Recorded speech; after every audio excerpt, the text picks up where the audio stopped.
వసుదేవసుతం దేవం కంసచాణూరమర్దనం దేవకీ పరమానందం కృష్ణం వందే జగద్గురుం శంకరం శంకరాచార్యం కేశవం బాదరాయణం సూత్రభాష్యకృతో వందే భగవంతో పునః పునః ఈశ్వరో గురురాత్మేతి మూర్తిభేద విభాగినే వ్యోమవద్వ్యాప్తదేహాయ దక్షిణామూర్తయే నమః యుక్తాహార విహారాయ వివిక్తస్థలవాసినే మలయాళయతీంద్రాయ బ్రహ్మనిష్ఠాయతే నమః గీతా భాగవతాద్వైత తత్వామృతస్వరూపిణే గండిక్షేత్రనివాసాయ రామకృష్ణాయతే నమః. ఓం పూర్ణమదః పూర్ణమిదం పూర్ణాత్ పూర్ణముదచ్యతే పూర్ణస్య పూర్ణమాదాయ పూర్ణమేవావశిష్యతే. ఓం శాంతి శాంతి శాంతి. స్వాంత పరికల్పిత బ్రహ్మాండ అంతర్వర్తి సకల చరాచర ప్రాణికోట్ల యొక్క అసత్ జడ దుఃఖ మోహాత్మకమైనటువంటి సకల ఉపాధుల కంటే విలక్షణమై సత్ చిత్ ఆనంద రూపం చేత స్వయం ప్రకాశమానమై వెలుగొందుతున్నటువంటి ప్రత్యేక భిన్న పరమాత్మకు సాష్టాంగ ప్రణమిల్లుతూ ఆత్మీయులారా, శ్రీమద్ భగవద్గీత 5వ అధ్యాయాన్ని ఉపసంహారం చేసుకుంటూ 6వ అధ్యాయమును ఆత్మ సంయమ యోగమును మనము ప్రారంభించుకోబోతున్నాము. 5వ అధ్యాయంలో చివరిలో ఉదయం పూట మనం చదువుకున్నాం. స్పర్శాన్ కృత్వా బహిర్బాహ్యాం చక్షుశ్చైవాంతరే భ్రువోః ప్రాణాపానో సమో కృత్వా నాసాభ్యంతరచారిణౌ యతేంద్రియ మనోబుద్ధిర్ మునిర్మోక్షపరాయణః విగతేచ్ఛా భయక్రోధో యస్సదా ముక్త ఏవ సః భోక్తారం యజ్ఞతపసాం సర్వలోకమహేశ్వరం సుహృదం సర్వభూతానాం జ్ఞాత్వా మాం శాంతిమృచ్చతి. ఎవరైతే బాహ్యములైనటువంటి స్పర్శాది విషయములను బయటనే ఉంచి మనసునందు ఆ విషయాలను చొరనీయక మరియు దృష్టిని కనుబొమ్మల మధ్యలో నిలిపి ముక్కు నుండి వెలువడేటువంటి ప్రాణాపాన వాయువులను సమముగా చేసి స్వాధీనములైనటువంటి ఇంద్రియములు మనస్సు బుద్ధి గలవాడు మరియు క్రోధము ఇచ్ఛ భయము ఇవి కూడా లేనివాడయి మోక్షం నందు ఆసక్తి గలవాడైనటువంటి ముని మననశీరుడు ఎవరైతే ఉన్నారో అతడు ఎల్లప్పుడూ ముక్తుడే అని చెప్పుకున్నాం. ఈ శ్లోకాలలో ఉత్తర అధ్యాయం ఏదైతే ఆత్మ సంయమ యోగం ఉందో దానికి భూమికా రూపంలో వేసినాడు ఈ శ్లోకాలను. తర్వాతి అధ్యాయం ఏదైతే ఉందో అది ఆత్మ సంయమ యోగము. ఈ ఆత్మ సంయమ యోగానికే అనేక పేర్లు కూడా ఉన్నాయి. ధ్యాన యోగం అని కొందరంటారు, అభ్యాస యోగం అని కొందరంటారు, అధ్యాత్మ యోగం అని కొందరంటారు, ఆత్మయోగం అని మరికొందరు, సంయమ యోగం అని మరి స్వరూప యోగం అని అనేక పర్యాల చేత పిలుస్తారు. అయితే ఈ 6వ అధ్యాయం ఏదైతే ఉందో ఇది యోగశాస్త్ర అనుసారంగా చెప్పబోతున్నాడు. మనకు 6 నాస్తిక శాస్త్రాలు ఉన్నాయి, 6 ఆస్తిక శాస్త్రాలు ఉన్నాయి. 6 నాస్తిక శాస్త్రాలు ఏవేనంటే బుద్ధుని యొక్క అనుయాయులైనటువంటి 4 శిష్యులు నాస్తికులే. యోగాచారి, మాధ్యమికుడు, సౌత్రాంతికులు, వైభాషికులు అని 4 ఉన్నారు. వారు నాస్తికులే. మరియు చార్వాకులు, జైనులు. ఆ జైనుల్లో కూడా నిరీశ్వర జైనులు అని తెలుసుకోవాలి. ఇక ఆస్తిక శాస్త్రాల్లో 6: వేదాంత శాస్త్రము, ఉత్తర మీమాంస, మరి కర్మకాండ, పూర్వమీమాంసా శాస్త్రము, మరి సాంఖ్య శాస్త్రము, యోగ శాస్త్రము, న్యాయశాస్త్రము, వైశేషిక శాస్త్రం. ఇట్లా 6 ఆస్తిక శాస్త్రాలు ఉన్నాయి. అందులో యోగ శాస్త్రము ఒకటి. ఆ యోగ శాస్త్ర ప్రవర్తకుడు ఎవరు అనంటే పతంజలి భగవాన్. అతడిది శ్రీ మహావిష్ణువు యొక్క శయనము ఏమిటది? ఆదిశేషుడు. ఆ ఆదిశేషుని యొక్క అవతారమే పతంజలి భగవాన్ యొక్క అవతారం అని చెప్పింది ఉన్నది. అయితే అతడు యోగ శాస్త్రాన్ని ప్రవృత్తం చేసినాడు. యోగ శాస్త్రం యొక్క ముఖ్య ఉద్దేశం ఏమిటి అనంటే యోగ చిత్తవృత్తి నిరోధ అన్నాడు. 2వ సూత్రం. అథ యోగానుశాసనం మొదటి సూత్రము. 2వది యోగ చిత్తవృత్తి నిరోధ. యోగశాస్త్రం యొక్క ప్రయోజనం చెప్పినాడు. యోగశాస్త్రం యొక్క ముఖ్య ప్రయోజనం ఏంటంటే చిత్తవృత్తులను నిరోధించడమే. చిత్తవృత్తులు 5 ప్రకారాలుగా ఉంటాయి. ప్రమాణ, విపర్యయ, నిద్ర, స్మృతి, మరి వికల్పం అని ఈ విధంగా 5 వృత్తులు ఉంటాయి. వృత్తయ పంచతయ అని సూత్రం ఉంది. ఈ 5 రకాల వృత్తులు, ఎందుకంటే ఇంకా వేరే వృత్తులు లేవు. అన్ని వృత్తులను ఈ 5 అంతర్భూతం చేసి చెప్పినాడు. ఈ 5 వృత్తుల యొక్క నిరోధం అంటేనే ఈ యోగ శాస్త్రం యొక్క ప్రయోజనం. మనసును నిరోధించేది ముఖ్యంగా. అయితే దానికి అష్టాంగ యోగము చెప్పబడింది. అష్ట అంటే 8 అంగాలతో కూడుకున్నటువంటిది ఈ యోగము. 1 యమము, 2వది నియమము, 3వది ఆసనము, 4వది ప్రాణాయామము, 5వది ప్రత్యాహారము, 6వది ధారణ, 7వది ధ్యానము, 8వది సవికల్ప సమాధి అని ఈ విధంగా 8 అంగాలు చెప్పినాయి. ఈ 8 అంగాలు సాధించినట్లయితే యోగం సిద్ధిస్తుంది అని యోగశాస్త్రంలో 2వ పాదంలో 29వ సూత్రంలో చెప్పినాడు. యమ నియమ ఆసన ప్రాణాయామాదులు. అందులో యమము అంటే ఏమిటి? అందులో 5 ఉన్నాయి. అహింస, సత్యము, అస్తేయము, బ్రహ్మచర్యము, అపరిగ్రహము అని 5 అవచ్ఛేదకాలు ఉన్నాయి. అంటే యమమును పాటించేటువంటి వానిలో ఈ 5 గుణాలు ఉండాలి. అహింస అంటే ఏ ప్రాణిని కూడా హింసించకూడదు. సత్యము, మరి సత్యమే పలకాలి.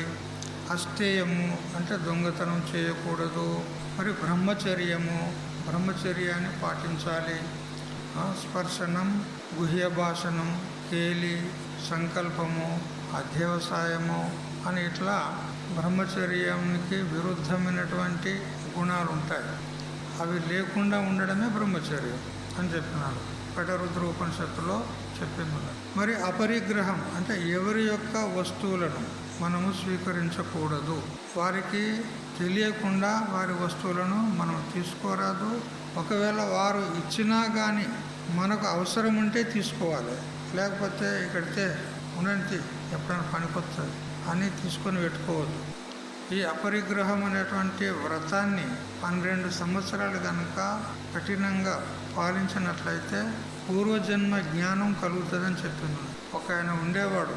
మేము ఋషికేశులో అధ్యయనం చేస్తున్న కాలంలో మా సహా అధ్యాయి ఆయన బ్రహ్మచర్య ఇది అపరిగ్రహ వ్రతాన్ని పాలించేవాడు. ఎవరైనా ఏదైనా వస్త్రం ఇస్తే కూడా తీసుకునేవాడు కాదు. తనకు అవసరం ఉన్నది అని అనుకుంటే తీసుకునేవాడు, లేకపోతే నాకు వద్దని. ఏ వస్తువు కూడా తనకు అవసరం అనుకుంటే తీసుకునేవాడు. వాళ్ళు ఇస్తే, వాళ్ళకి తెలియకుండానైతే తీసుకునేది లేనే లేదు. వాళ్ళు ఇస్తే కూడా తనకు అవసరం ఉన్నది అని అనుకుంటే తీసుకునేవాడు, లేకపోతే నాకు వద్దని చెప్పి. అట్లా అపరిగ్రహ వ్రతం ఉండాలి. ఈ విధంగా 5 గుణాలు ఏవైతే ఉన్నాయో అహింస, సత్యము, అస్తేయం, బ్రహ్మచర్యం, అపరిగ్రహం అనేటువంటి భేదం చేత 5 ప్రకారాల యమం ఉంటుంది. ఇది 2వ పాదం 30వ సూత్రంలో చెప్పినాడు. మరియు నియమము అక్కడే 2వ పాదంలో 32వ సూత్రంలో చెప్పినాడు. శౌచ సంతోష తప స్వాధ్యాయ ఈశ్వర ప్రణిధానాన్ని అన్నాడు. శౌచము 2 ప్రకారాలుగా ఉంటుంది. బాహ్య శరీర శౌచము, స్నానం వగైరా చేసుకొని శరీరాన్ని శుద్ధిగా ఉంచుకోవడము. మరి మనశ్శౌచం, మనస్సును కూడా శుద్ధిగా నిర్మలంగా ఉంచుకోవడం. మరి సంతోషము అంటే కలిగిన దానితోనే తృప్తిగా ఉండేది. మనకు ప్రారంధానుసారంగా ఈశ్వరుడు మనకు ఏది ఇస్తాడో దానితోనే తృప్తిగా ఉండేది. లేని దాని గురించి కోరేది లేదు, ఉన్నది పోవాలని అనుకునేది లేదు. ఎంత ఉన్నదో అంతనే చదువుకోవాలి. అది సంతోషం అంటారు. సంతోషం అంటే లోకం లోపల నవ్వుకుంటూ ఉంటాడు అనేది, ఇది సంతోషంగా ఉంటాడు అనేది ఒక అర్థం ఉంది. కానీ అది కాదు. సంతోషం అంటే తృప్తిగా ఉండడం. తపహ కాయేంద్రియ శోషణం. తపహ శరీరాన్ని, ఇంద్రియాలను తప్పింపజేసి తన ఇంద్రియాలను, మనస్సును తన అదుపులో, స్వాధీనంలో ఉంచుకోవాలి. మరి స్వాధ్యాయము ఏ వర్ణాల వారికి ఏదైతే విధానం చేసిందో ఆ వారికి శాఖకు సంబంధించినటువంటి స్వాధ్యాయం ఎప్పుడు చేస్తూ ఉండాలి. ముఖ్యంగా బ్రాహ్మణ లోపల అనేక శాఖలు ఉన్నాయి. ఆయా శాఖల వారికి ఆయా శాఖ ఉపనిషత్తు చెప్పింది ఉన్నది. ఆ ఉపనిషత్ అధ్యయనం తప్పనిసరి చేయాలి, స్వాధ్యాయం. లేదా ఇప్పుడు మనము భగవద్గీత, బ్రహ్మసూత్రాలు, ఉపనిషత్తులు ఏవైతే మనం స్వాధ్యాయంగా పెట్టుకుంటామో ఇవైనా స్వాధ్యాయంలోనే వచ్చేస్తాయి. స్వాధ్యాయం చేస్తూ ఉండాలి. మరి ఈశ్వర ప్రణిధానం అంటే ఈశ్వరునికి సమర్పితమై ఉండాలి, ఈశ్వర భక్తి చెయ్యాలి. ఇవన్నీ కూడా నియమముల్లో గణనవుతాయి. మరియు ఆసనము 84 లక్షల యోనులు ఉన్నాయని చెప్పినాయి కదా మనకు. జన్మలు 84 లక్షల జన్మలు ఉన్నాయి. అట్లా 84 ప్రకారాల ఆసనాలు ఉన్నాయి. యోగశాస్త్రంలో చెప్పినాయి 84 ప్రకారం. ముఖ్యంగా పద్మాసనము, సుఖాసనము, మరి భద్రాసనము, వీరాసనము, స్వస్తికాసనము, దండాసనము, ఇట్లా ఉన్నాయి. ఇవి ఆసనాలు అనపడతాయి. ఇక ప్రాణాయామం అంటే పూరకము, రేచకము, కుంభకము అని అంటారు. దానికే బాహ్య ఆభ్యంతర స్తంభ రూపం చేత చెప్తారు. మన పీల్చుకున్నటువంటి వాయువును బయటకు మనం ప్రశ్వాస బయటకు వదిలినటువంటి వాయువును అక్కడే బయటనే నిలబెట్టాలి. మళ్ళీ వెంటనే పీల్చుకోకూడదు. దానికి కొంత అవధి, అంటే మన యొక్క స్తోమతను బట్టి మనం ఎంతసేపు నిలపగలమో అంతసేపు నిలపాలి. ఆ తర్వాత ఒక్కసారిగానే గాలిని పీల్చుకోకూడదు అని ఇట్లా నెమ్మదిగా పీల్చుకోవాలి. నెమ్మదిగా పీల్చుకొని కడుపులో ఎంత గాలి అవసరమో అంత పీల్చుకొని దాన్ని అక్కడే నిలపాలి, దోణనే నిలపాలి. అది మన సాధ్యమైనంత వరకు, మనకు ఎంత సాధ్యమవుతుందో అంతవరకు నిలపాలి. ఇక అటుగాక ఇటుగాక మధ్యలో కుంభకం అనేది ఉంటుంది. ఈ ప్రకారంగా రేచక, కుంభకం ఇవన్నీ ఉంటాయి. ఇవన్నీ గురువుల ద్వారానే మనము నేర్వవలసి ఉంటుంది. స్వతంత్రంగా నేను చేస్తానంటే అది అనర్థానికి దారితీస్తుంది. రోగం అవుతుంది. అయితే మామూలుగా దోషజన్య రోగాలు అయితే వాటికి చికిత్స ఉంటుంది. కానీ యోగం ద్వారా కలిగిన రోగం మాత్రం అది పోదిగా, ఒక్కోసారి ప్రాణాంతకం కూడా కావచ్చు. అందుకని గురువుల ద్వారానే నేర్చుకోవాలి. మీకు అట్లా నేర్చుకునేది ఉంటే సరే, ఆ స్వామి నేర్పడవచ్చు, బహుశా ఆయనకి ఎరికే, నేర్చుకోండి. ఒకసారి ఒక సాధువు వచ్చిండు కొత్తపేంటకు. మీకేమరక స్వామి, మీరైతే ఇప్పుడే వచ్చిండ్రు, మేమైతే ఎప్పటికుంటాం ఈడ, మాకెరకలేని సాధువు వీడికి ఎవరు వచ్చిండ్రు అని మీరు అనుకోండి కదా. ఇట్లా ఒక విద్యార్థికి యోగం నేర్చుకోవాలని ఇచ్చగలిగింది. అతడు ఆ గురువు దగ్గర పోయినాడు, ఆ మహాత్ముల దగ్గర పోయి, స్వామీజీ నాకు యోగం నేర్పండి, అనేక ముద్రలు ఉంటాయి, కేసరి ముద్ర, ఏదో ఏదో ఉంటాయి, అవన్నీ నేర్పండి అని అంటే, సరే నీకు జిజ్ఞాస ఉంటే నేర్చుకో అన్నాడు. ఇక కొన్ని రోజులు ఆయన సాన్నిధ్యంలో ఉండి ఇక కేసరి ముద్ర గురించి వివరించాడు. ఇట్లా ఉంటుంది కేసరి ముద్ర. మన నాలుకను మొత్తము సాచి దాన్ని ఉల్టా ఇట్లా తింపాలి. ఇట్లా ఉల్టా తింపి ఈ గొంతులోనికి మీదికి ఎక్కించాలి. మీదికి ఎక్కించి ఇక్కడ రంధ్రాలు ఉంటాయి కదా, ముక్కు రంధ్రాలు లోనికి ఈ గొంతులో కలుస్తాయి కదా ముక్కు రంధ్రాలు, ఇక్కడ అక్కడి నుంచి మీదికి ఎక్కించాలి. మీదికి ఎక్కించి శ్వాస బంద్ చేసి ఉంచాలి. చెప్పిండు అంతే, ప్రాక్టికల్గా చూపెట్టలే గురువు. ఇట్లా ఉంటుంది నాయన అని చెప్పాడు. వీడేం చేసిండు, ప్రాక్టికల్గా నేను చేసే చూస్తాను. ఆయన శ్వాస బంద్ చేసిండు, కళ్ళు మూసుకున్నాడు, వృత్తిని తటస్థ చేసిండు, అలా కూర్చున్నాడు. అలా కూర్చున్నాడు అంటే ఇక మళ్ళీ లేవడం లేదు. ఇక వాడు ఎట్లా కూర్చున్నాడు అట్లే కూర్చున్నాడు. ఒక మధ్యాహ్నం పూట కూర్చున్నాడంటే రాత్రి అయింది, రాత్రి అయ్యే దగ్గర కూడా లేవలేదు. తెల్లారింది, అప్పటికి కూడా లేవలేదు. మళ్ళీ తెల్లారి మళ్ళీ లేవలేదు, అట్లే ఉండిపోయినాడు. మళ్ళా ఒక నెల 2 నెలల తర్వాత ఆ మహాత్ముడు వచ్చిండు మళ్ళీ తిరిగి ఈ గ్రామానికి. వచ్చినప్పుడు ఆ గ్రామ ప్రజలందరూ అన్నారు, ఏం స్వామీజీ నువ్వు ఏం చెప్పిన వానికి, వాడు లేస్తలేడు, అట్లే ఉన్నాడు అని అంటే అప్పుడు పోయి చూసిండు. ఓహో వీడు నేను ఏదో ఓరల్గా చెప్తే వీడు ప్రాక్టికల్గా చేసిండు అనుకున్నాడు కదా. అనుకొని ఆయనకు తెలిసింది కాబట్టి మళ్ళీ దాన్ని దించేటువంటి ఉపాయము, ఆ ఉపాయంతో మళ్ళీ దించితే వాడికి అప్పుడు కళ్ళు తెలిసింది కదా. లేకపోతే అటే ఇక ఆ మహాత్ముడు వచ్చిండని మంచిగా అయింది, లేకపోతే ఇంకేముంది అంతే. ఇక అట్లా అంటే యోగం అనేది ప్రమాదకరం. అందుకని నేర్చుకునేది అటువంటి ఇచ్చ ఉంటే గురువుల ద్వారానే నేర్చుకోవాలి. ఏ విద్య కూడా అంతే, ఒక యోగమే కాదు, వేదాంతం కూడా అంతే. స్వతంత్రంగా నేను నేర్చుకుంటా అనే గ్రంథాలు చదువుతా అంటే కుదరదు. తర్వాత ప్రత్యాహారం. ప్రత్యాహారం అంటే మన ఇంద్రియాలు బయటకు ఏవైతే వెళ్ళినాయో, ఇంద్రియాలు మనస్సు, ఆ బయటకు వెళ్ళినటువంటి విషయాల దగ్గరికి వెళ్ళినటువంటి ఇంద్రియాలను వాటిని వెనక్కి తీసుకొచ్చి ప్రతి అంటే ఆత్మానం ప్రతి ఆహ్రియంతే మన ఆత్మ వైపుకు తీసుకొచ్చి ఆత్మయందు నిలుపుట, ఇది ప్రత్యాహారం అంటారు. అంటే ఇంద్రియ నిగ్రహం, మనో నిగ్రహం చెప్పినట్లే. మరియు ధారణ, దేశబంధ చిత్తస్య ధారణ అని సూత్రం. అంటే ఒక దేశంలో మన చిత్తాన్ని నిలుపాలి. ఒక దేశంలో అంటే ఏ దేశంలో అంటే ఒక ప్రతీక, మనము మనసును నిలపడానికి ఒక ప్రతీక పెట్టుకోవాలి. దేవుని విగ్రహము, ఒక ఫోటోను, లేదా ఒక జ్యోతి, ఒక దీపాన్ని వెలిగించుకునేది ఆ మంద చీకట్లో ఉండి ఆ దీపానికి అదే చూస్తూ ఉండేది. ఆ దీపాన్ని దృష్టి అక్కడిక్కడ పోయేది లేదు, దీపాన్నే చూస్తూ ఉండేది, కళ్ళు కదపకుండా. లేదా గురుదేవుని యొక్క మూర్తి, గురుదేవుని యొక్క ఫోటో ఏదైనా పెట్టుకొని ఆ గురుదేవుని పాదాల యందే మన దృష్టిని నిలిపి అలా చూస్తూ ఉండాలి. ఇది ధారణ. ఈ విధంగా చేయగా ఏమవుతుందంటే మన చిత్తము శాంతమవుతుంది, ఒక స్థిరమవుతుంది, ఒక చోట నిలవగలుగుతుంది. అట్లా ధారణ అంటారు. మరియు ధ్యానం. ధ్యానం అంటే బాహ్యమైనటువంటి అనాత్మ సంబంధమైనటువంటి విషయ వృత్తులన్నింటినీ కూడా త్యాగం చేసి కేవలం ఆత్మ ధ్యానం చేస్తూ ఉండాలి, ఆత్మచింతన చేస్తూ ఉండాలి. ఇది ధ్యానం అంటారు. అనాత్మాకార వృత్తులను త్యాగం చేసి ఆత్మాకార వృత్తుల యొక్క ప్రవాహం ఏదైతే ఉందో దానికి ధ్యానం అంటారు. ఇక సవికల్ప సమాధి చివరిది. వికల్పం అంటే నామము, రూపము, గుణము, జాతి, సంబంధం, వీటికి సంబంధించినటువంటి వృత్తులు కదా, ఇవే వికల్పాలు. ఇవి లేకుండా ఉన్నది నిర్వికల్పం. అయితే ఇక్కడ అనాత్మకు సంబంధించినటువంటి ఈ వికల్పాలు లేకుండా కేవలం ఆత్మ సంబంధించినటువంటి చింతన జరుగుతూ ఉండవచ్చు సవికల్పం కాబట్టి. నిర్వికల్పంలో అది కూడా ఆపేయాలి.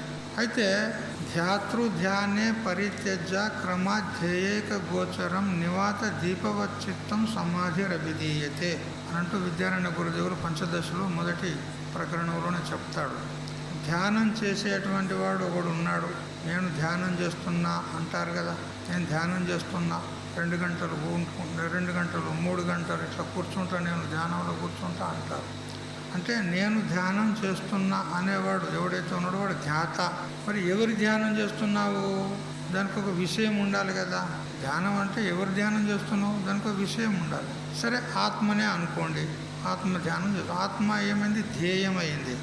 ఆ ధ్యేయమైనటువంటి ఆత్మకు సంబంధించిన మానసిక ప్రవాహము, వృత్తి ప్రవాహం ఏదైతే ఉందో అది ధ్యానం అంటారు. ఇక్కడ త్రిపుటి ఉంది, ధ్యాత, ధ్యానము, ధ్యేయము, ఈ త్రిపుటి ఉంది.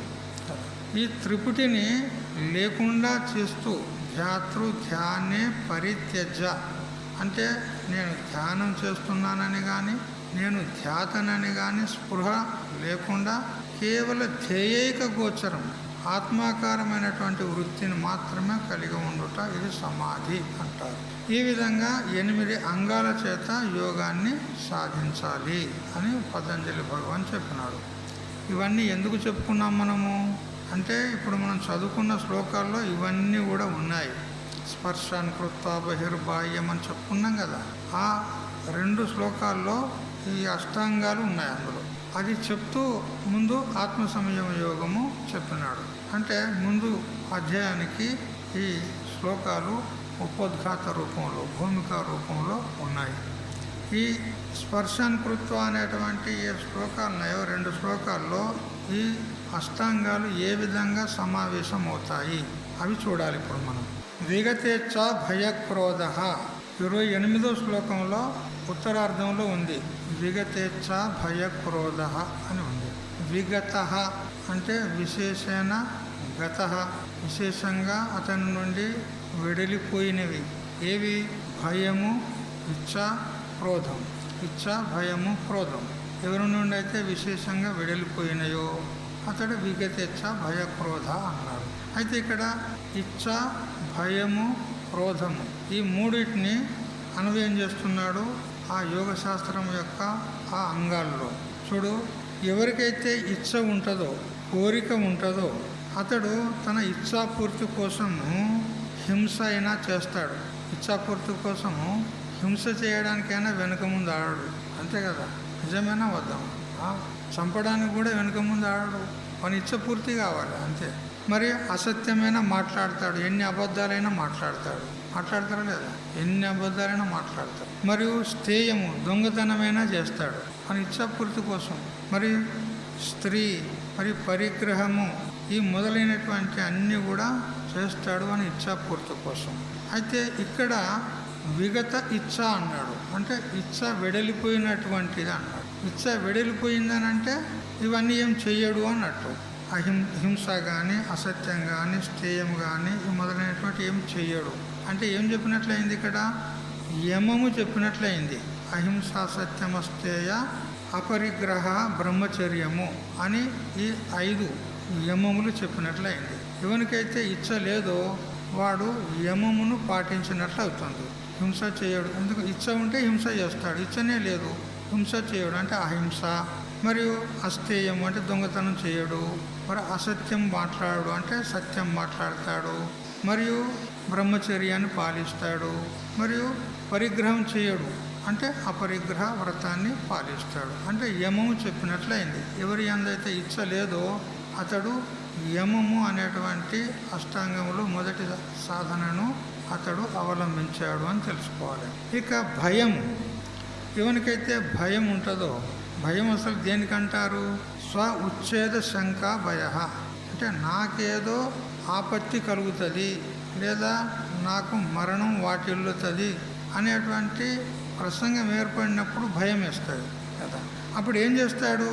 మనసు ఉద్విగ్నమవుతుంది, చంచలమవుతుంది కదా. మరి అతడు స్నానం, శౌచం అన్నీ మర్చిపోతాడు. ఇక నేను సచేతనే ఉన్నా అని అనుకుంటాడు. భయం వేసి స్నాన శౌచాదులు అన్నీ మానేస్తాడు. తపము చెయ్యడు, స్వాధ్యాయం చెయ్యడు, ఈశ్వర ప్రణిధానం చెయ్యడు, ఏది చెయ్యడు. కానీ ఇక్కడ ఇతనికి ఏం చెప్పినాడు? భయం పోయినవాడు అంటే ఇవన్నీ చేస్తాడు అని చెప్పినట్లయింది. శౌచ, సంతోష, తప, స్వాధ్యాయ, ఈశ్వర ప్రణిధానాన్ని నియమాహ అంటే ఇక్కడ నియమాలు అతనిలో ఉన్నాయని చెప్పుకోవాలి. యోగశాస్త్రంలో చెప్పినటువంటి నియమాలు అతనిలో ఉన్నాయి. ఎవరి ఎందైతే భయం లేదో అతని యందు ఈ నియమాలు ఉన్నాయని చెప్పుకోవాలి.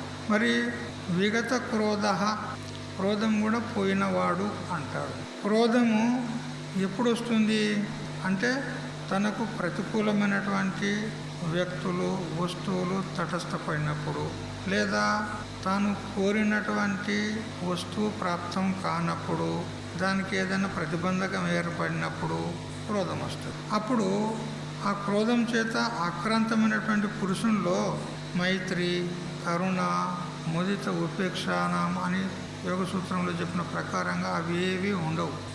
ఎంత స్నేహితుడైనప్పటికీ కూడా కోపం వస్తే తూలనాడతాడు. కరుణ ఉండదు క్రోధం వచ్చినటువంటి వానికి.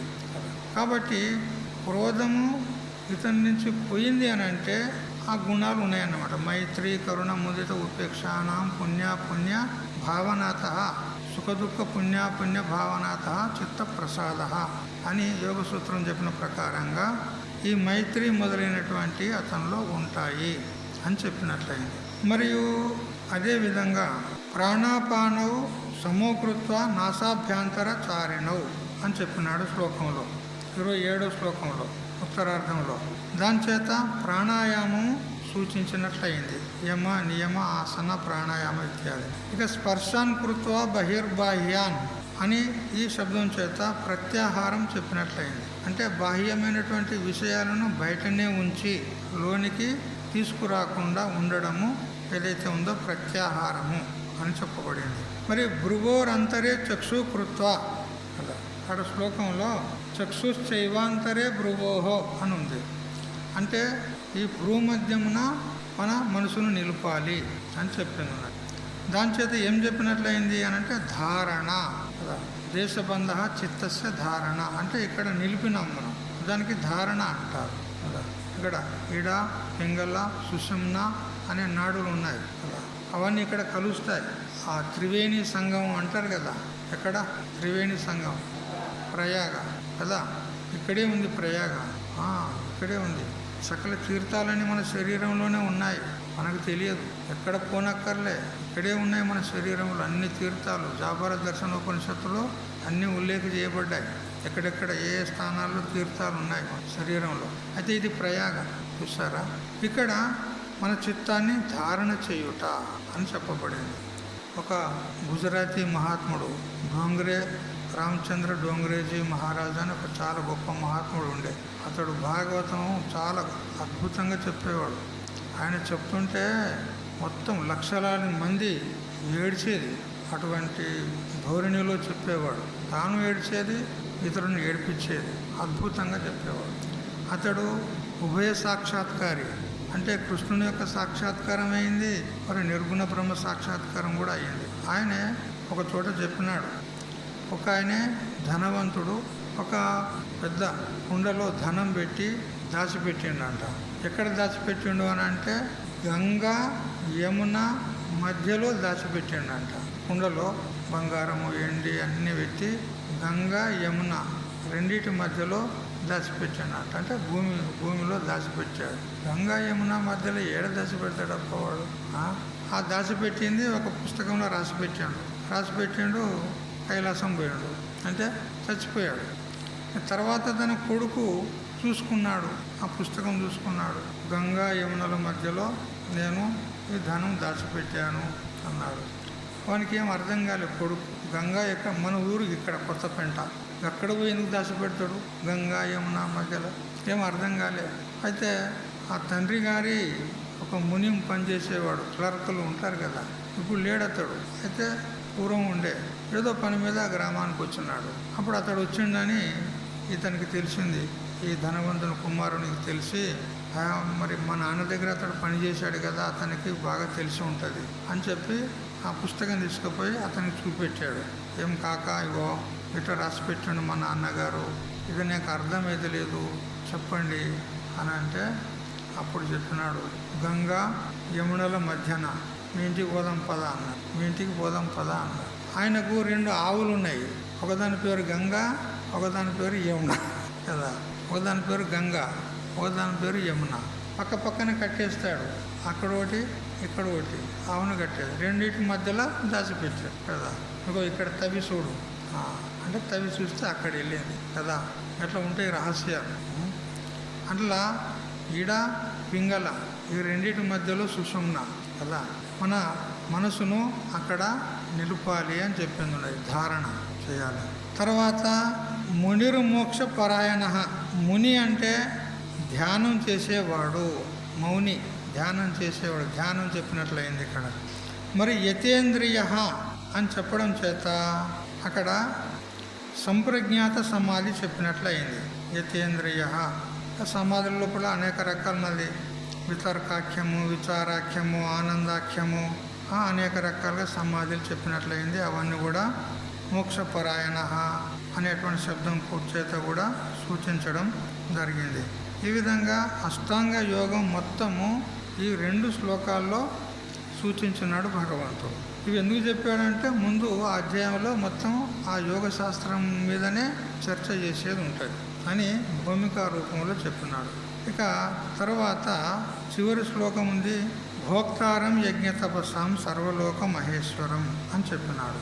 యజ్ఞ తపస్సాం అంటే యజ్ఞములకు తపస్సులకు, భోక్తారం అంటే భోక్తగను, సర్వలోక మహేశ్వరుడుగను, సర్వభూతాలకు సుహృదం అంటే ప్రతిఫలమును కోరకుండానే హితమును చేసేటువంటి వాణినిగను, ఎవరైతే నన్ను తెలుసుకుంటారో వాళ్ళు శాంతిని అంటే మోక్షాన్ని పొందుతారు అని 5వ అధ్యాయంలో ఉపసంహారంలో ఈ విధంగా చెప్పాడు. తర్వాత ఇప్పుడు 6వ అధ్యాయము ప్రారంభించబడుతుంది. 6వ అధ్యాయము ఆత్మ సంయమ యోగము. ఆత్మను పరమాత్మ చేత ఐక్యం చేసే యోగము కాబట్టి దీనికి ఆత్మ సంయమ యోగము అని కూడా ఇట్లా మలయాళ స్వాముల వారు వ్యాఖ్యానం చేసినాడు. అనేక రకాలుగా వ్యాఖ్యానాలు చేశారు. మలయాళ స్వామి ఈ విధంగా చెప్పినాడు. దీనికే ఈ ధ్యాన యోగం అని అంటారు. ప్రపంచంలో గల జనులలో ధ్యానం చేసే స్వభావం గలవారు చాలామంది ఉన్నారు. అయితే వాళ్ళు ధ్యానం ఏ విధంగా చేయాలో ఈ అధ్యాయాన్ని కనుక వాళ్ళు అధ్యయనం చేసినట్లయితే వారికి ఏ విధంగా ధ్యానం చేయాలనేది ఆ ధ్యాన పద్ధతి చక్కగా తెలుస్తుంది. ఈ పతంజలి యోగ శాస్త్రానుసారంగా అని చెప్పినాడు. ఈ ధ్యానం ఎవరు చేస్తారు అని ప్రశ్న ఒకటి. అంటే జడ వస్తువులు అవి ధ్యానానికి యోగ్యము కావు. తిరియగు ప్రాణులు అంటే పశువులు పక్షులు మొదలైనటువంటి అవి ధ్యానానికి యోగ్యములు కావు కదా. ఇక మనుష్య వర్గము, మనుష్యులు ధ్యానం చేయటానికి అర్హులు. ఆ మనుష్యుల్లో కూడా కొందరు మూఢ మనుషులు ఉంటారు, కొందరు జిజ్ఞాసులు ఉంటారు, కొందరు ముక్త పురుషులు ఉంటారు. 3 రకాలు ఉంటారు. మరి ఈ 3 రకాల మనుషుల్లో ఎవరు ధ్యానానికి అర్హులు? మూఢ మనుషుల వాళ్ళు చేయరు కదా. మూర్ఖులు ఉన్నారు, వాళ్ళకి తెలియదు. ఇక ముక్తులు అంటావా, వాళ్ళకేం అవసరం, వాళ్ళు ముక్తులే అయిపోయారు, వాళ్ళకి అవసరం లేదు. ఇక మిగిలింది ఇక మనమే ఇక మిగిలింది మనమే ధ్యానం చేయాలి ఇక, అంతే కదా. మనం పూర్తిగా ముక్తులం కాదు, ఇటు పూర్తిగా మూర్ఖులం కూడా కాదు. మూర్ఖులమేనా? కాదు కదా. ముక్తులమా కావాలి, ఇప్పుడైతే కాదు, కావాలి అంటే మధ్య రకం జిజ్ఞాసులం అన్నమాట మనం. కాబట్టి మనలాంటి వారి కోసమే ఈ ధ్యాన యోగం ప్రవృత్తమైంది అని తెలుసుకోవాలి. అయితే ఏ పని చేసినా కూడా దానికి ఒక లక్ష్యం అంటూ ఉంటుంది, ఒక గమ్యం అంటూ ఉంటుంది. ఉంటుందా ఉండదా? ఇప్పుడు మనమే సత్సంగం చేస్తున్నాం. సత్సంగానికి ముఖ్య లక్ష్యం ఏమిటి అంటే మనం తరించాలి, మనం ముక్తులం కావాలి అనేది మన లక్ష్యం. ఒక లక్ష్యం అంటూ ఉంటుంది కదా. అట్లా ఒక ఆయన ఊరికి ప్రయాణమయ్యి రైల్వే స్టేషన్కి పోయాడు, రైలు ఎక్కినాడు, సీటు మీద కూర్చున్నాడు. అదివరకు ఎంతోమంది కూర్చొని ఉన్నారు అక్కడ. అయితే ఈయన పోయి కూర్చున్నాక పక్క ఆయన అడిగినాడు, ఏమయ్యా టికెట్ తీసినవా? మర్చిపోయినా అన్నాడు. టికెట్ తీసేది మర్చిపోయినా అన్నాడు. మరి ఏ ఊరికి పోతావు? అది కూడా మర్చిపోయినా అన్నాడు వాడు కదా. ఏ ఊరికి పోతా అనేది వానికి అసలు లక్ష్యమే లేదు, గమ్యమే లేదు, పోయిండు ఎక్కిండు అంతే. మరి వాడికి ఎవరు పోవాలనో తెలియదు. వానికి టికెట్ ఎవడు ఇవ్వాలి? వానికి చెప్పు, ఎవడిస్తాడు టికెట్? వానికి ఎవరు పోవాలనో తెలియదు కదా. అట్లా మరి మనకు కూడా ధ్యానం చేయాలన్నా కానీ, సత్సంగం చేయాలన్నా కానీ ఒక లక్ష్యం అంటూ ఉండాలి కదా. లక్ష్యం లేకుండా ఏ కార్యాన్ని కూడా మనం చేయలేము కదా. అందువల్ల మరి మనకు లక్ష్యం ఏమిటి, జీవితానికి గమ్యం ఏమిటి, అది మనము మొదలు టార్గెట్ పెట్టుకోవాలి. టార్గెట్ పెట్టుకొని ఇగో నేను ఈ లక్ష్యాన్ని సాధిస్తాను అని ఆ లక్ష్యం వైపుకు మన ప్రయాణాన్ని సాగించాలి, మన సాధనాన్ని కొనసాగించాలి. లక్ష్యమే లేకపోతే ఏం సాధిస్తావు? మా దగ్గర కూడా ఎంతోమంది వస్తారు, కూర్చుంటారు, సత్సంగం చేస్తారు, వస్తారు, కూర్చుంటారు, పోతారు, వస్తారు, కూర్చుంటారు, వింటారు, పోతారు. ఎప్పుడన్నా వాళ్ళ మనస్థితిని గమనించి మేము అడిగినప్పుడు నువ్వు ఎందుకు వస్తున్నావు, నీ లక్ష్యం ఏంది అని అడిగితే ఉట్టిగానే వస్తానా స్వామీజీ, అందరూ వస్తానని వస్తాను. వాడు ఏమైనా సాధిస్తాడా చెప్పండి? ఏం సాధించలేడు. ఒక లక్ష్యం అనంటూ పెట్టుకోవాలి, నేను ఇది సాధించి తీరుతాను అని. లక్ష్యమే లేకపోతే ఎక్కడ పోతాడు వాడు? ఆ గమ్యం లేని ప్రయాణికునిలాగా అయిపోతాడు. అయితే మరి మన లక్ష్యం ఏంది, మన జీవితం యొక్క లక్షణం ఏది, ఎక్కడ పోవాలి మనం అంటే ఉపనిషత్తులను అడుగు, మహాత్ములను అడుగు, భగవద్గీతను అడుగు, చెప్తారు కదా. మన లక్ష్యం ఏదో చెప్తారు. లక్ష్యం చెప్పి దానికి ఏ విధంగా సాధించాలి ఆ ఉపాయం కూడా చెప్తారు వాళ్ళు. అందుకని మరి మనము భగవద్గీతను ఆశ్రయించను ఎప్పుడైతే కదా, ఇప్పుడు ఆ శ్రీకృష్ణ పరమాత్మనే మనకు మన లక్ష్యం ఏదో, మన గమ్యం ఏదో, దాన్ని ఎలా చేరుకోవాలో అవన్నీ ఉపాయాలు మనకు ఈ 6వ అధ్యాయంలో చాలా అద్భుతంగా, చాలా సులభ రీతిలో చెప్తాడు. ఇక్కడ హఠయోగం తీసుకోలేదు, యోగశాస్త్రానుసారంగానే చెప్తున్నాడు, కానీ అందులో హఠయోగం ఉంది ఒకటి. హఠయోగం తీసుకోలే ఇక్కడ. అంటే జబర్దస్త్ మనస్సును నిలపాలి అని హఠయోగం చేత చేయాలని చెప్పలే, అనాయాస పద్ధతిలో చెప్తాడు మంచిగా చక్కగా. అందుకని అన్ని అధ్యాయాల్లో ఈ అధ్యాయం చాలా శ్రేష్టమైంది అని అంటున్నాడు. ఏ విధంగా చెప్తాడంటే చిలుకకు పాఠం చెప్పినట్లు మెల్లమెల్లగా మెల్లమెల్లగా అనాయాసంగా మనకు బోధ అయ్యేలాగా చెప్తాడన్నమాట. సరే, అయితే మన లక్ష్యం ఏది అని అంటే మనకు గమ్యము పరబ్రహ్మతత్వము, అదే మన లక్ష్యం. అదే మన లక్ష్యం అని అంటూ ఉపనిషద్ మాత చెప్తూ ఉంది. యథా నద్యః సంధ్యమానా సముద్రే స్తం గచ్చంతి నామ రూపే విహాయ తథా విద్వాన్ నామ రూపాద్ విముక్తః పరాత్పరం పురుషముపైతి దివ్యం. ఇది ముండకోపనిషత్తు 3-2-8. నదులకు గమ్యస్థానం ఏది చెప్పండి? సముద్రం కదా. నదులకు గమ్యస్థానము సముద్రం. అవి సముద్రమును చేరేంత వరకు విశ్రాంతి తీసుకుంటాయా? నదులు ఆగుతాయా మధ్యలో? కొంచెం రెస్ట్ తీసుకుందాం, టిఫిన్ చేసి పోదాం మనం అంటాయా? ఆగవు. ప్రయాణం చేస్తూనే ఉంటాయి, విరామం లేదు. నదిలో కలిసిందా, అది సముద్రంలో కలిసిందా, నది యొక్క నామరూపాలు లేకుండా పోతాయి. అప్పుడు దానికి నది అంటామా? సముద్రంలో కలిసిన తర్వాత సముద్రం అంటాం. సముద్రంతో ఏకీభావాన్ని పొందుతుంది, నామరూపాలను వదిలిపెడుతుంది. అట్లే మన గమ్యం కూడా ఏది? పరబ్రహ్మం. ఇప్పుడు మనం నామరూపాల్లో ఉన్నాం కదా, మన పరబ్రహ్మం తెలుసుకొని పరబ్రహ్మంలో ఐక్యమయ్యి మన నామరూపాలను వదిలిపెట్టాలి. అంటే నామరూపాల మీద ఉన్నటువంటి ఏదైతే ధ్యాస ఉందో మనది, అది వదిలిపెట్టాలి. నామరూపాలు వదిలిపెట్టాలంటే శరీరాన్ని వదిలిపెట్టమని తాత్పర్యం కాదు. ఈ శరీరం ఉన్నా కానీ ఈ శరీర ధ్యాస మనకు ఉండదు. ఎల్లప్పుడూ ఆత్మధ్యాసనే ఉండాలి. వేదాంత పంచదశలో ఒక దృష్టాంతం ఇచ్చినాడు, కొంచెం విడ్డూరంగా ఉంటుంది. అది యోగ వాసిష్టంలో వాల్మీకి మహర్షి చెప్పినటువంటి శ్లోకం. అది పరవ్యసనీ నారి వ్యగ్రాపి గృహకర్మని తదేవాస్వాదయత్యంత పరసంగ రసాయనం అని చెప్పినాడు. యోగ వాసిష్టంలో ఉంది ఆ శ్లోకము. దాన్ని వేదాంత పంచదశలో విద్యారణ్య స్వామి తీసుకున్నాడు. ఏ విధంగా పరపురుషుని యందు మోహం పెట్టుకున్నటువంటి స్త్రీ తన ఇంటిలో ఉండి తన స్వభర్తకు అన్ని సేవలు చేస్తూ ఉంటుంది, అన్ని పరిచర్యలు చేస్తూ ఉంటుంది, కానీ ధ్యాస మాత్రం అక్కడ ఉంటుంది.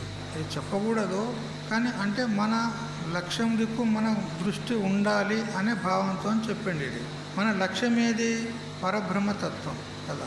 ఆ పరబ్రహ్మతత్వం దిక్కే మనం ఏ పని చేసినా కానీ మన లక్ష్యం దృష్టి మాత్రం అక్కడ ఉండాలి. నిఘా మన మనస్సు కేవలం ఆత్మయందే ఉండాలి. వ్యవహారికమైనటువంటి కర్మలు చేస్తూ ఉండాలి కదా. చూడండి, ఇప్పుడు మనం ఏదైనా పని చేసినప్పుడు మన మనసు అక్కడే ఉంటుందా? పని మీదనే ఉంటుందా? వంట చేస్తూ ఉంటారు, గంటె దింపుతూ ఉంటారు, అక్కడే ఉంటుందా మన మనసు?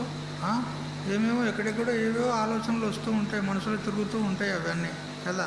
మరి ఆ పని చేసేదానికంటే ఆత్మధ్యానం చెయ్యి, నీ పని నువ్వు చేసుకో, ఇట్లా చెప్పింది ఉన్నది కదా. అందువల్ల మన గమ్యం ఏదైతే ఉందో, మన లక్ష్యం ఏదైతే ఉందో దాని వైపుకే మన దృష్టి ఉండాలి. మన నడక అటువైపే సాగాలి. మన సాధన మన లక్ష్యం వైపుకే సాగాలి. ఏ విధంగా అంటే నదుల వలె. నదులు బయలుదేరి తన యొక్క లక్ష్యమైనటువంటి సముద్రాన్ని చేరేంత వరకు వాటికి విశ్రాంతి ఉండదు. ఒకసారి ఆ సముద్రంలో కలిసిపోయాయా నామరూపాలను వదిలేస్తాయి. అట్లా సముద్రం చేరకపోతే నది అది చెడిపోతుంది అంటాడు. ఇక్కడ ఒక చోట నిలిచిన నీరు మురిగిపోతుంది, ఆ చెత్త చెదరము అవన్నీ పడి మురిగిపోతుంది, చెడిపోతుంది. అది ప్రయాణిస్తేనే దానికి అందం, పవిత్రత. ఇట్లా కాబట్టి ఎప్పుడైతే సముద్రాన్ని చేరుతాయో నదులు, అప్పుడు గంగ కాదు, యమున కాదు, కృష్ణ కాదు, గోదావరి కాదు, మరేమి సముద్రం బస్ అంతే. అట్లా మనం కూడా పరబ్రహ్మను చేరుకున్న తర్వాత ఇంకా జీవత్వము లేదు, ఏది లేదు. మన నామరూపాలు పోతే అన్నీ పోతాయి, కేవలం బ్రహ్మముగా అవశిష్టమై ఉంటావు ఈ విధంగా. కాబట్టి మనం మన యొక్క గమ్యాన్ని ఎన్నుకొని మన సాధనాన్ని కొనసాగిస్తూ ఉండాలి అంటాడు. అయితే మన గమ్యం ఏదో కాదు, పరబ్రహ్మమే.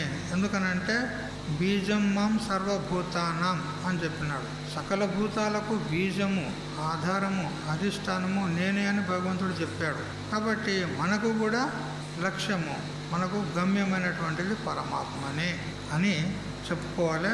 తథా విద్వాన్ నామరూపే విహాయ. అందుకని ఆ గమ్యాన్ని చేరుకొని నామరూపాలను వదిలిపెట్టి బ్రహ్మరూపంగా అవశిష్టమై ఉండాలి. అందుకని సర్వత్రా అఖండ వస్తు దృష్టి కలిగి ఉండాలి. నామరూపాలు మిథ్యా అని నిశ్చయం కలిగి ఉండాలి.